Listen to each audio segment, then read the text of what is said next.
আজি এনেকুৱা এজন ব্যক্তিৰ বিষয়ে মই ক'বলৈ ওলাইছো যিজন ব্যক্তিয়ে জিৰ'ৰ পৰা আৰম্ভ কৰিছিল আজি তেওঁ $300 বিলিয়ন আছে পৃথিৱীৰ আটাইতকৈ ধনী ব্যক্তিজন এতিয়া আপুনি জানেনে জেফ বেজছ আৰু ইলন মাস্কৰ পইচাৰ ডিফাৰেন্স কিমান যদি আপুনি সাকসেসফুল হ'ব বিচাৰে তেন্তে তেওঁ গোটেই লাইফটো যদি এটা ৰোড মেপ দেখে তেওঁ কেনেকুৱা ধৰণৰ কাম কৰিছিলে সেই কামবিলাক দেখিলে আপুনি এজন নৰ্মেল মানুহে নোৱাৰে কৰিব যদি আপুনি সাকসেসফুল হ'ব বিচাৰে তেন্তে আপুনি নিজকে এটা প্ৰশ্ন সোধক এই মানুহজনে যিটো কাম কৰিছিলে যেনেকুৱা ধৰণৰ কাম কৰিছিলে কি আপুনিও তেনেকুৱা ধৰণৰ কাম কৰিবলৈ ৰেডি পাৰিব সিমানটো সক্ষমতা আছে আপোনাৰ যদি আপোনাৰ সেইটো সক্ষমতা নাই তেন্তে সাকসেসফুল হোৱাৰ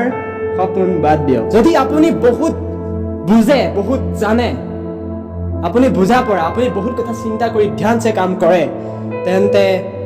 সাকসেস আপোনাৰ কাৰণে নহয় বেয়া নাপাব কথাটো কোৱাত মই আপোনাৰ জ্ঞানক সন্মান কৰোঁ মই জ্ঞানীসকলক কোৱা নাই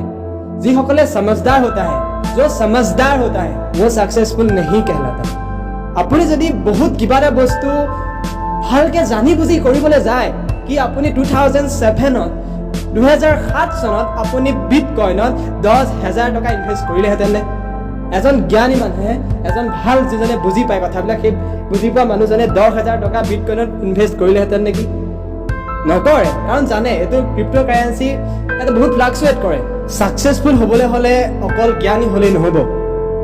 অলপ পাগলো হ'ব লাগিব কিছুমান মানুহে 10 বছৰত আৰম্ভ কৰি 21 বছৰলৈ সাকসেসফুল হৈ যায় আৰু কিছুমান মানুহ আছে যিসকলে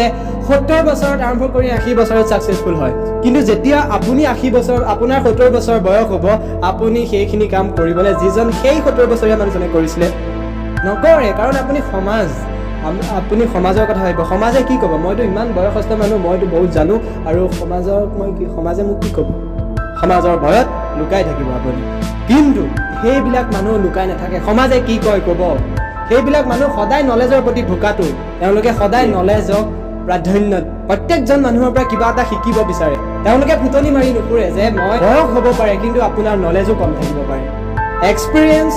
এজন 20 বছৰৰ মানুহে গোটেই পৃথিৱীখন ঘূৰিছে আৰু এজন বয়সস্থ মানুহে একেখন গাঁৱতে আছে একেখন গাঁৱতে তেওঁ বৃদ্ধ হৈছে সেই মানুহজনৰ নলেজ আৰু যোনজন মানুহে 20 বছৰ গোটেই পৃথিৱীখন ঘূৰি আহিছে সেইজন মানুহৰ সেই ব্যক্তিজনৰ নলেজ আৰু সেই গাঁৱত বহি থকা ব্যক্তিজনৰ নলেজৰ মাজত চন্দ্ৰ আৰু সূৰ্য পাৰ্থক্য এটা আছে গতিকে সেই বৃদ্ধ মানুহজনৰ সেই এক্সপেৰিয়েন্স ব্যক্তিজনেও শিকিব লাগিব সেই বয়সস্থ ব্যক্তিজনেও সেই মানুহজনৰ পৰা শিকিব লাগিব তেওঁ কাৰণ বহুত জেগা ফুৰিছে নলেজ প্ৰত্যেকজন সাকসেসফুল মানুহৰ এটাই ধৰ্ম আছে তেওঁলোকে নলেজৰ প্ৰতি সদায় ভোকাতুৰ তেওঁলোকক নলেজ লাগে হেনো খানা নহলে চলি যাব এদিন কিন্তু শিকিবই লাগিব প্ৰত্যেক দিনা শিকিবই লাগিব কিবা এটা নহয় কিবা এটা নতুনকে বাট আমাৰ মানুহে কিবা এটা হৈ গ'ল বাস শিকা বাদ দিলে পঢ়িবলৈ বাদ দিলে কিতাপ নপঢ়ে আৰু এটা বহুত কঠিন সত্য সেই সত্যটো হৈছে আমাৰ মাজত বহুত এনেকুৱা ল'ৰা ছোৱালী আছে যিসকলে যিকোনো পৰীক্ষা 30% 40% লৈ পাছ কৰি আহিছে আৰু তেওঁলোকে এতিয়া পঢ়ি আছে মই সেই সকল ষ্টুডেণ্টক কৈছো তোমালোকে পঢ়াৰ পৰা আঁতৰি যোৱা সত্য কথা পঢ়াই তোমালোকক একো নিদিয়ে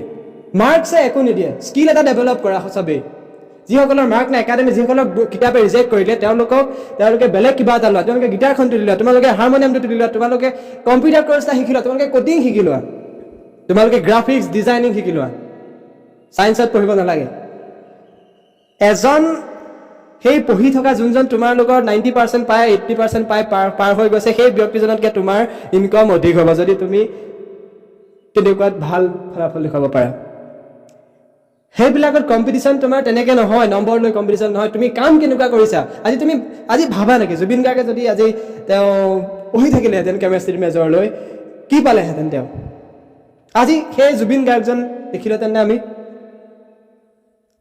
চিনিয়ে নাপালেহেঁতেন জুবিন গাৰ্গ কোন এতিয়া মোক কোনোবাই ক'ব পাৰিবনে জুবিন গাৰ্গৰ বায়েকৰ নাম কি যিগৰাকী কটন কলেজৰ প্ৰফেচাৰ নোৱাৰে অসমৰ আটাইতকৈ বেষ্ট টিচাৰজনৰ নাম কোনোবাই ক'ব পাৰিবনে অসমৰ আটাইতকৈ বেষ্ট অফিচাৰজনৰ নাম কোনোবাই ক'ব পাৰিবনে নোৱাৰে চাকৰিত চববোৰ সমান কিন্তু নিজৰ ক্ৰিয়েটিভ ফিল্ড সেইটো হয় ক্ৰিয়েটিভ তুমি কিবা এটা শিকাবও পাৰা তুমি এজন ভাল টিচাৰো সেইটো এটা ক্ৰিয়েশ্যন সেইটো এটা বহুত ক্ৰিয়েটিভ কথা তেতিয়াও তুমি নিজৰ সেই ফিল্ডত তুমি আগবঢ়া এতিয়া চাকৰিতে বান্ধ খাই নাথাকিবা তেতিয়া যিসকল একাডেমিকত বহুত ভাল তেওঁলোকে একাডেমিকত ফ'কাছ কৰক এজন ভাল শিক্ষক হওক এজন ভাল ইঞ্জিনিয়াৰ হওক ভাল ডক্টৰ হওক নম্বৰৰ কাৰণে নহয় মানৱ সেৱাৰ কাৰণে এজন ভাল শিক্ষক, এজন ভাল ডক্টৰ, এজন ভাল ইঞ্জিনিয়াৰ, এজন ভাল অফিচাৰৰ প্ৰয়োজন আছে এই সমাজত। আৰু সেইজন ভাল অফিচাৰ তেতিয়াই হ'ব যিজনে শিকিবলৈ পঢ়িব, নম্বৰৰ কাৰণে নহয়। প্ৰত্যেকটো কথা যেতিয়া তেওঁ শিকি যাব, সৰুৰ পৰা প্ৰত্যেকটো কথা আয়ত্ত কৰি যাব, তেতিয়া তেওঁ যোনটো বুজাব এটা সৰু ল'ৰা ছোৱালীক বা ফিউচাৰ প্ৰজন্মক তেওঁ যেনেকৈ বুজাব, যোনজনে মুখস্থ কৰি মাৰ্ক লৈ পাছ কৰি গৈছে সেইজনে কি বুজাব।